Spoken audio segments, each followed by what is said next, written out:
Welcome to study circle. अगर आप BPSC teaching recruitment exam की तैयारी कर रहे हैं या फिर अन्य कोई भी कॉम्पिटिटिव एग्जाम की तैयारी कर रहे हैं तो आप एससीईआरटी के इम्पोर्टेंस को जानते हैं। तो इसी सीरीज में आज हम लोग क्लास 7th स्टैंडर्ड हिस्ट्री का चैप्टर 6 शहर व्यापारी एवं कारीगर को पढ़ेंगे। इस चैप्टर का जो है पार्ट 1 ऑलरेडी पब्लिश हो चुका है और इसके बाकी बचे हिस्से को हम लोग पार्ट 2 में पढ़ेंगे। तो अगर आप हमारे चैनल में नए हैं तो चैनल को जरूर से सब्सक्राइब कर लीजिए और वीडियो पसंद आता है तो इसे लाइक करें, शेयर करें और चैनल को हमें सपोर्ट करने के लिए चैनल को जरूर से जरूर सब्सक्राइब कर लीजिए। तो जो है इस चैप्टर का पार्ट 1 में हम लोग क्या है कि शहर कितने प्रकार के होते हैं और उनके क्या मतलब इम्पोर्टेंस है उसको हम लोग ऑलरेडी पढ़ चुके हैं। और आज हम लोग जो पढ़ेंगे वो पढ़ेंगे एक हम लोगों ने यहाँ पे और इम्पोर्टेंट पढ़ा था इसके बारे में, बंजारे के बारे में और हुंडी के बारे में, है ना। और आज हम लोग जो बाकी बचा हुआ है उस बाकी बचा हुआ हिस्सा है उसमें पढ़ेंगे व्यापारियों के संगठन के बारे में। तो व्यापारियों के संगठन के बारे में क्या है कि हम लोग जानते हैं जैसे एंशियंट पीरियड में क्या उसे श्रेणी या गिल्ड बोला जाता था, लेकिन मीडिएवल पीरियड में क्या है, इसको क्या बोला जाता है, इसके बारे में जो है वो हम लोग आगे पढ़ेंगे। तो व्यापारी समुदाय ने क्या किया था कि अपने हितों की रक्षा के लिए व्यापारी समुदाय ने क्या किया था कि अपने हितों की रक्षा के लिए व्यापारी संघ बनाए और दक्षिण भारत में कई व्यापारिक संघों का उदय हुआ और अभिलेखों में इन संगठनों को क्या है समाया कहा गया। तो प्राचीन भारत में इन ऐसे संगठनों को श्रेणी या गिल्ड कहा जाता था। वहीं क्योंकि ये हम लोग मध्यकालीन भारत के बारे में पढ़ रहे हैं तो मध्यकालीन भारत में इसे क्या बोला जाता था, समाया बोला जाता था। इनका आशय क्या है कि सदस्यों के बीच सहमति से पैदा हुआ संगठन। प्रत्येक व्यापार संघ की क्या होती है, एक सभा होती है और संघ आमतौर पर एक प्रमुख के अधीन काम करती थी जिसका चुनाव संघ के सदस्य करते थे और संघ अपनी सदस्यता और कार्य करने के तरीकों के लिए स्वयं नियम कानून बनाते थे। यदि सदस्य जो है वो संघ के नियमों को तोड़ते थे तो वो सदस्यों को क्या है सजा दे सकता था या उनको निकाल सकता था। और संघ के जो प्रमुख है अपने व्यापारी सदस्यों के प्रतिनिधि के रूप में राजा से मिलकर बाजार में बिकने वाली वस्तुओं पर लगने वाली चुंगी अथवा कर को तय करने का काम करते थे। वे वस्तुओं के दाम भी तय करते थे। और दक्षिण भारत में दो महत्वपूर्ण व्यापार संघ थे, क्या क्या था, एक तो नाना देशी और दूसरा मनीग्रामन। तो दक्षिण भारत में तो क्या था कि दक्षिण भारत में दो बहुत ही तो क्या था कि दक्षिण भारत में दो बहुत ही महत्वपूर्ण व्यापार संघ थे। पहला क्या था, नाना देशी, एक दूसरा क्या था, मनीग्राम। और इसका व्यापार जो था चीन, श्रीलंका एवं दक्षिण पूर्वी एशिया तक फैला हुआ था। तो क्या है कि हम लोगों ने क्या समझा कि एक तो मध्यकालीन भारत में जो व्यापारी का संघ है उसको समाया बोला जाता था और दूसरा क्या था कि दक्षिण भारत में दो महत्वपूर्ण व्यापारी संघ थे, पहला क्या था नाना देशी और दूसरा मनीग्रामा। और इन संघों का जो व्यापार था वो किन किन देशों में फैला हुआ था, चीन, श्रीलंका एवं दक्षिण पूर्वी एशिया। अब हम लोग नगरों के कारीगरों के बारे में जानेंगे कि मध्ययुगीन शहरों में क्या होता था, जो कारीगर होता था जिन्हें शिल्पी भी कहते हैं, अपने व्यवसाय को बरकरार रखे हुए थे और अधिकांश व्यवसाय जो था वो स्थानीय रूप से थे जो पीढ़ी दर पीढ़ी हस्तांतरित किए जाते रहते थे। कई शहर अपने विशिष्ट उत्पादों के लिए जो है वो मशहूर थे और इनके अतिरिक्त क्या था कि ये राजकीय कारखाने भी थे जो दिल्ली के सुल्तानों एवं मुगल बादशाहों के द्वारा स्थापित किए गए थे। इन कारखानों में शासक और उनके परिवार तथा राज्य की आवश्यकता की वस्तुएं जो है वो बनाई जाती थी। तो इन कारखानों में क्या होता था, जो शासक होते हैं उनके परिवार तथा राज्य की जो आवश्यक वस्तुएं हैं वो बनाते थे। तो यहाँ पर एक नगर में काम करता हुआ एक कारीगर का चित्र है। तो ये कारीगर यहाँ पे क्या कर रहा है, ये वस्त्रों पे जो है वो कढ़ाई कर रहा है, एम्ब्रॉयडरी।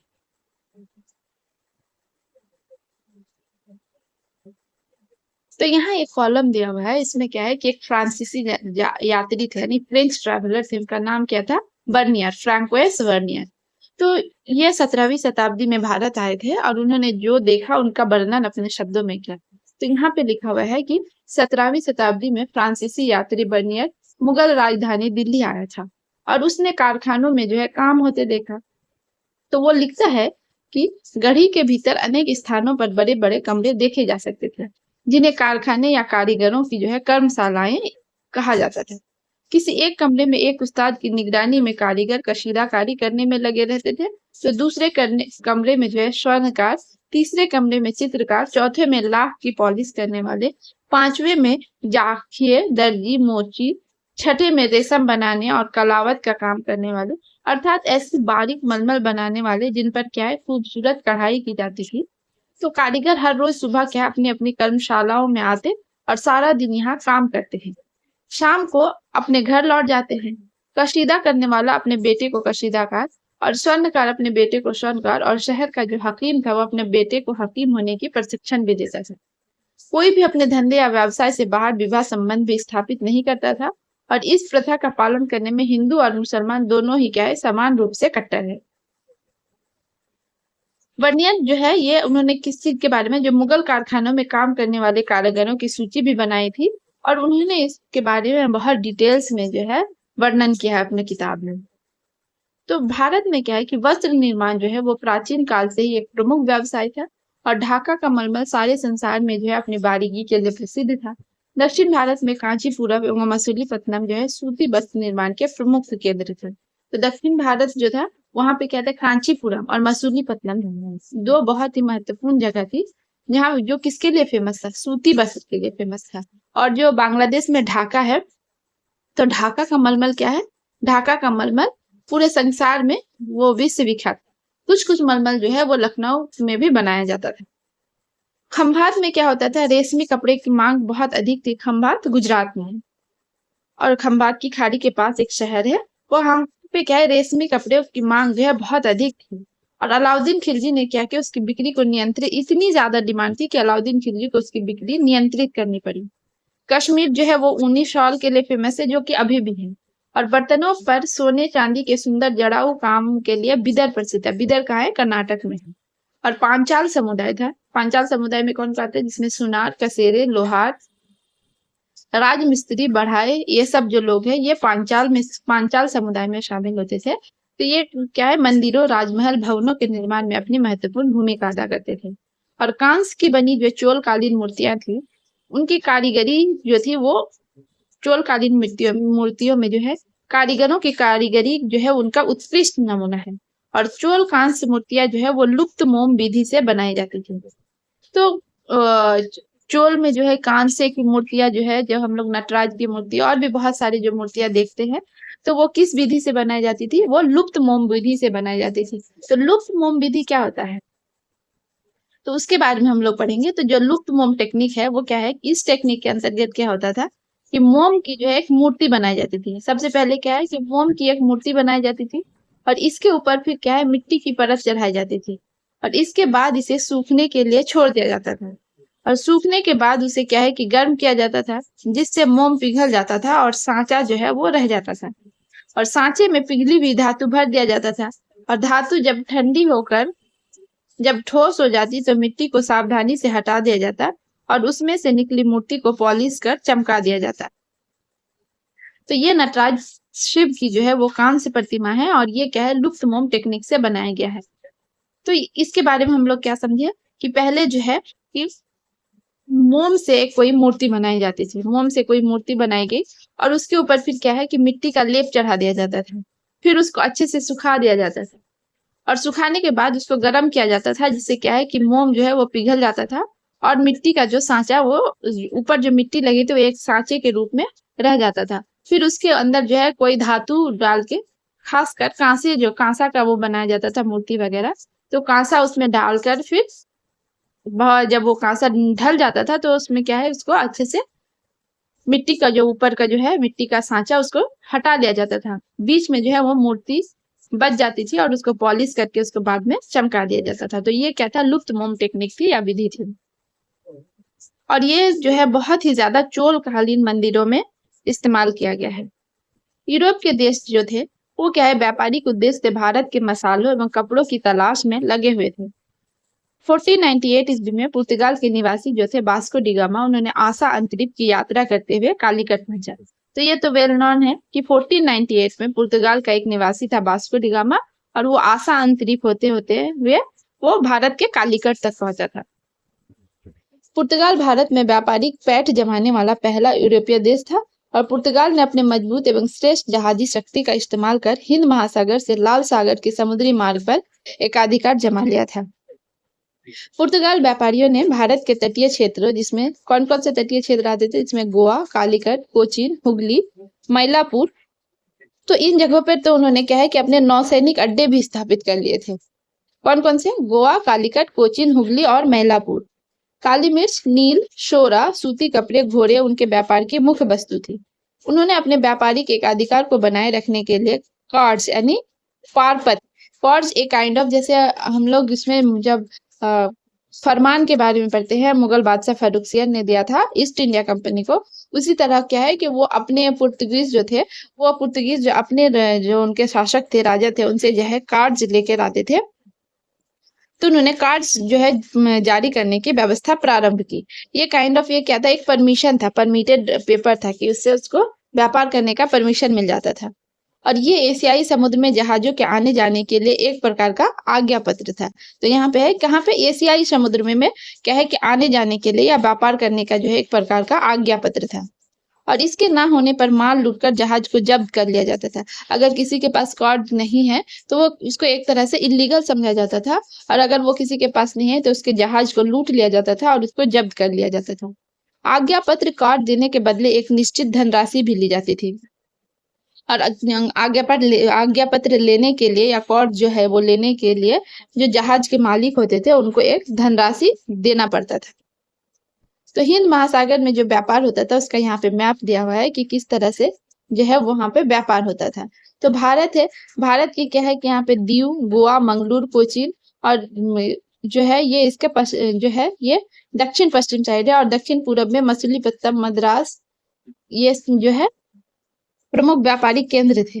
और यहाँ से क्या क्या जो है वो व्यापार किया जाता था? रेशम, मलमल, नील, सूती कपड़े, चावल, चीनी, नारियल, मसाले, हीरा, बारूद, ये सब जो है यहाँ से व्यापार किया जाता था।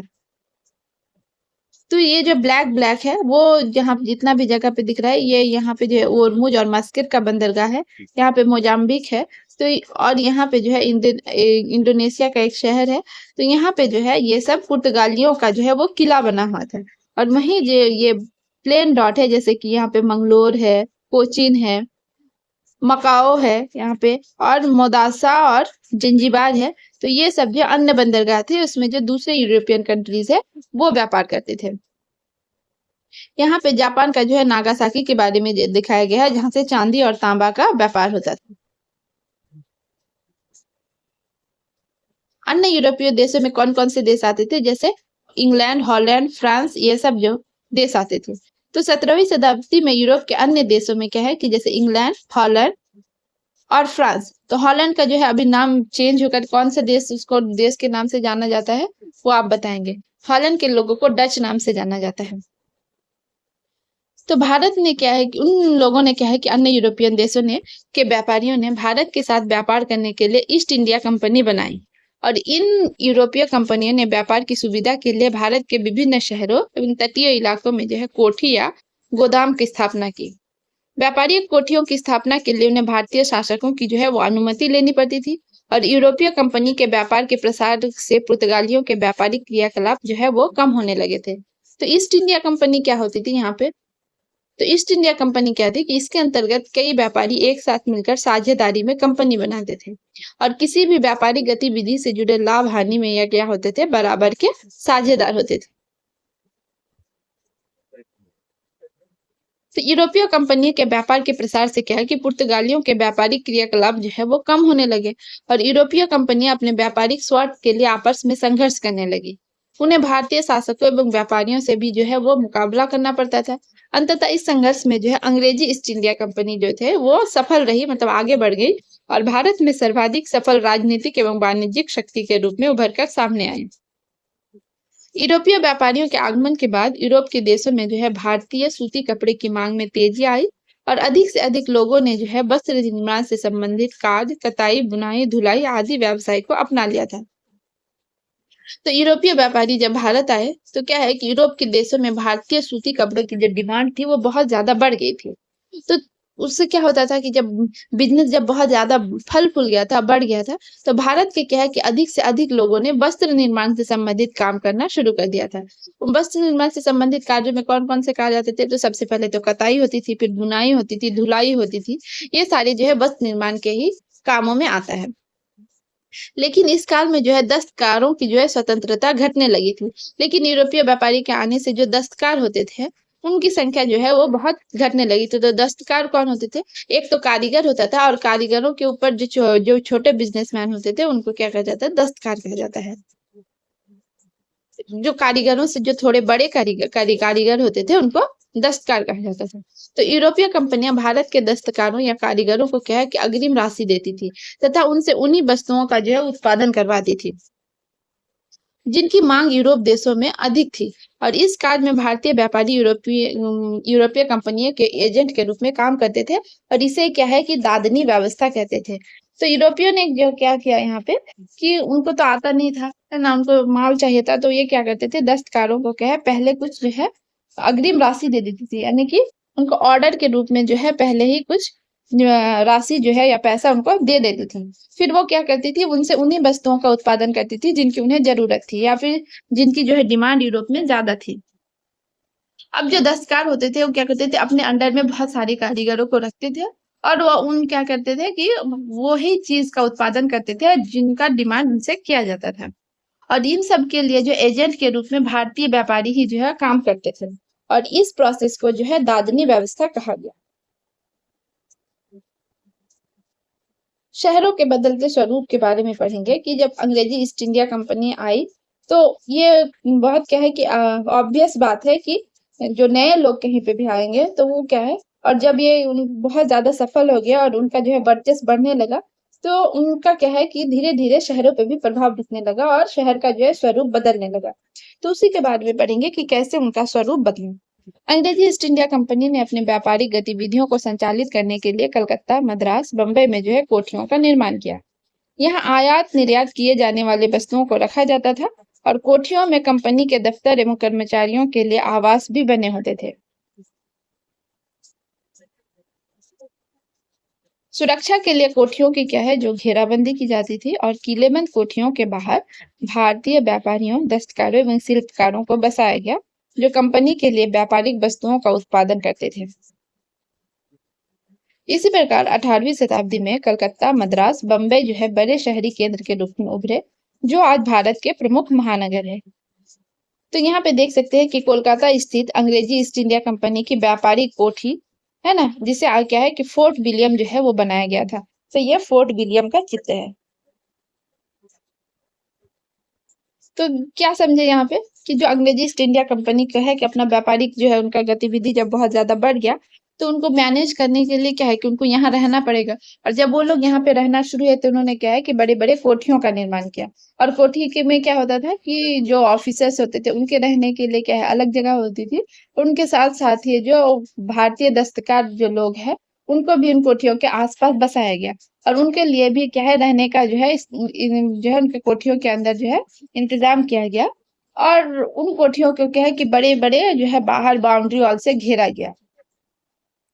तो इस प्रकार का कोठी जो है कि प्रमुख महानगर जो है भारत के अभी जैसे कलकत्ता, मद्रास, बम्बई इन शहरों में बसाया गया था। अब हम लोग पढ़ेंगे पटना के बारे में कि पटना में जो है पटना कैसे एक शहर के रूप में विकसित हुआ, इसके बारे में हम लोग पढ़ेंगे। तो वर्तमान जो है पटना का इतिहास प्राचीन पाटलिपुत्र से ही जुड़ा हुआ है। व्यापारिक महत्व के कारण जो है पट्टन शहर या नगर से पटना शब्द का प्रयोग किया जाता था। तो पट्टन जो अर्थ है वो क्या है, शहर या नगर को कहा जाता था। ये क्या है गुप्त या मौर्यकालीन पीरियड से ही कहा जाता था और उसी से है जो है इसका नाम फिर पट्टन से पटना बन गया। मध्यकाल में पटना जो है वो अजीमाबाद के नाम से भी काफी प्रचलित रहा।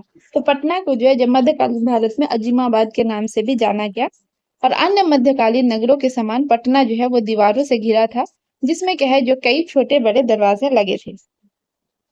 पटना सिटी में पश्चिमी एवं पूर्वी दरवाजा जो है आज भी देखा जा सकता था।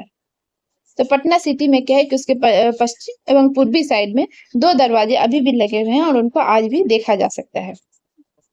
तो ये जो है यहाँ पे एक तस्वीर है और ये गंगा तट पर जो है वो बने हुए पटना का जो शहर, पटना शहर में जो कोठी बनाई गई है उसका जो एक चित्र है। अफगान मुगल काल में जो है बिहार सूबे का जो एक नाजिम या सूबेदार होता था।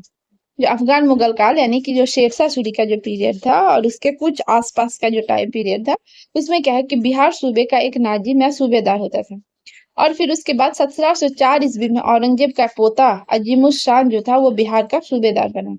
1704 क्या था, उस टाइम पे औरंगजेब थे और औरंगजेब के जीवित अवस्था में ही औरंगजेब का एक पोता अजीमुद्दीन था, उनको बिहार का सूबेदार बनाया गया। औरंगजेब की मृत्यु कब हुई थी, आप ये कमेंट बॉक्स में मुझे बताइए। और अजीम ने जो है पटना को एक नए ढंग से बसाया और इसे अजीमाबाद का नाम दिया। तो जब अजीमुद्दीन बिहार का सूबेदार बनाया तो उसने प्राय जो है पटना को एक नए ढंग से बसाया। उसने मोहल्लों को बसाने का काम इस प्रकार से किया कि अजीमाबाद की जो है सुंदरता बढ़ गई। और उन्होंने क्या है, जैसे काम के हिसाब से मोहल्लों को बांट दिया। जैसे लोदियों के मोहल्ले को उन्होंने लोदी कटरा का नाम दिया, और इस मोहल्ले के पास मुगल सेना के अधिकारी रहते थे, उसे मुगलपुरा कहा गया। शेरशाही परिवार के रहने की जगह को क्या है, कैवा सिकोह के नाम से जाना गया। और उलेमा, साहित्यकार, कवि, शायर का मोहल्ला को मैदान फसाहत के नाम से बसाया गया। सदरुल सुदूर यानी कि जो मुख्य न्यायाधीश था, उनका निवास स्थान सदर गली के नाम से मशहूर हुआ। वहीं हिंदू उमरा जो थे, या उमरा मतलब यहाँ पे अधिकारी है, तो हिंदू अधिकारियों के कारण जो है दीवान मोहल्ला आबाद हुआ। पटना में मोहल्लों का नाम जो है वो पेशे के आधार पर पड़ा। उनमें से एक मोहल्ला जो है जैसे ठठेरी बाजार है, जिसमें क्या है, तांबे एवं पीतल के बर्तन बनाने वाले सैकड़ों परिवारों के कारण इस मोहल्ले का नाम जो है वो ठठेरी बाजार पड़ा। और जिस गली में सेना के लिए तीर और कमान बनाने वाले रहते थे, उनका नाम क्या है, कमानगर की गली कहलाता था। आज भी ये जो है कमंगर गली के नाम से ही जाना जाता है। पान बेचने वाला का मोहल्ला जो है वो पानदारी के नाम से जाना गया। वही नमक का बाजार नून गोला, चावल का बाजार चौहट्टा, गुड़ का बाजार गुड़हट्टा के नाम से जाना गया। 17वीं शताब्दी में अंग्रेजी एवं डच व्यापारिक कंपनी के प्रयासों से पटना जो है एक प्रमुख व्यापारिक केंद्र बन चुका था। अनेक जैन व्यापारी जो है वो पटना में बसना शुरू कर दिए थे, जिसमें सबसे धनी व्यापारी जो था वो कौन था, हीराचंद शाह था। और यूरोपीय व्यापारियों के माध्यम से पटना का व्यापार जो है वो मध्य एशिया, पश्चिमी एशिया, अफ्रीकी के तटवर्ती क्षेत्रों और यूरोप के देशों के साथ उन्नत रूप में होता था।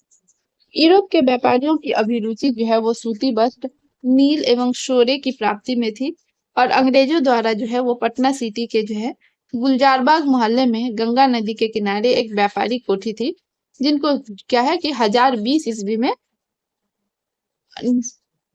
अच्छा 1020 नहीं, इसको 1820 ईस्वी में बनाई गई थी। और इस कोठी का जो है मुख्य द्वार गंगा नदी की ओर था, और ये कोठी जो है ऊंची दीवारों से घिरी थी। पटना से अंग्रेज जो है वो शोरा प्राप्त करते थे, क्योंकि यूरोप में इसकी खूब मांग थी। शोरा मतलब जो है सल्फर होता है, और तो शोरा प्राप्त करते थे क्योंकि यूरोप में इसकी खूब मांग होती थी और इसका बारूद बनाया जाता था। पटना के आसपास के क्षेत्रों से जो है वो शोरा इकट्ठा किया जाता था और इसे नाव द्वारा गंगा के रास्ते हुगली, फिर वहां से जो है यूरोप लेके जाया जाता था। पटना से चावल और चीनी जो होता है वो बंगाल के बाजारों में जाता था, और पटना के निकट जो है वो लखावर कपड़ा उत्पादन का प्रमुख केंद्र था। यहाँ देश विदेश के व्यापारी आते थे और माल खरीदते थे। बिहार में बड़े पैमाने पर रेशम वस्त्र बनाया जाता था, और 1620-21 में अंग्रेजों द्वारा पटना में रेशम से धागे बनाने का जो है कारखाने का निर्माण किया गया। तो बिहार को क्या है कि बड़े पैमाने पर रेशम वस्त्र बनाए जाने के जो है या फिर रेशम वस्त्र का जो है यहाँ पे उत्पादन किया जाता था।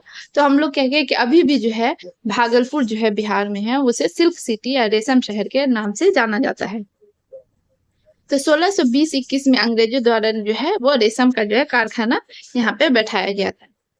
1580 में क्या हुआ था कि मुगल बादशाह अकबर ने टकसाल या सिक्का बनाने का केंद्र की जो है स्थापना पटना में की थी। और 1705 ईस्वी में क्या है अजीम के समय, यानी कि जो उन्होंने क्या किया था कि यहाँ पर बनाए गए सिक्कों पर अजीमाबाद शब्द का प्रयोग किया था, और पटना शहर की पूर्वी सीमा पर माल सलामी मोहल्ला या मुगल काल में व्यापारिक सामान या माल पर चुंगी सलामी का जो है वसूली केंद्र था। यानी कि पटना शहर का जो पूर्वी सीमा है वहां पे एक मोहल्ला है, उसे क्या है माल सलामी मोहल्ला के नाम से जाना जाता है। और माल सलामी मोहल्ला इसलिए बोला गया है क्योंकि मुगल काल में क्या होता था कि जो व्यापारिक सामान होता था उस रास्ते से आती थी, और उसमें क्या होता था एक चुंगी या टैक्स लगाया जाता था। और जिस तरह से अभी होता है ना टोल टैक्स, टोल गेट होता है शहर से बाहर, उसी तरह जो है माल सलामी मोहल्ला का भी काम होता था कि जो भी वहां पे व्यापारिक माल आता था उसको वहीं पे रोककर उसमें क्या होता है कि सलामी या फिर चुंगी वसूल किया जाता था। इसीलिए उस मोहल्ले का नाम जो है माल सलामी मोहल्ला। तो इस चैप्टर का जो भी एमसीक्यू है उसको हम लोग सॉल्व करेंगे। ये इतना क्लियर नहीं है, इसलिए इसको हम लोग बहुत ठीक तरह से सॉल्व नहीं कर पा रहे हैं, क्योंकि यहाँ पे एक ऑप्शन ढका हुआ है। तो अगर मंदिर नगर है तो इसको तिरुपति, और प्रशासनिक नगर में दिल्ली, और तीर्थ स्थल में जो है वो यहाँ पे कुछ है ढका हुआ है, बंदरगाह नगर में जो है वो आ जाएगा गोवा। तो यहाँ ये चैप्टर जो है वो यहीं पे एंड हो रहा है।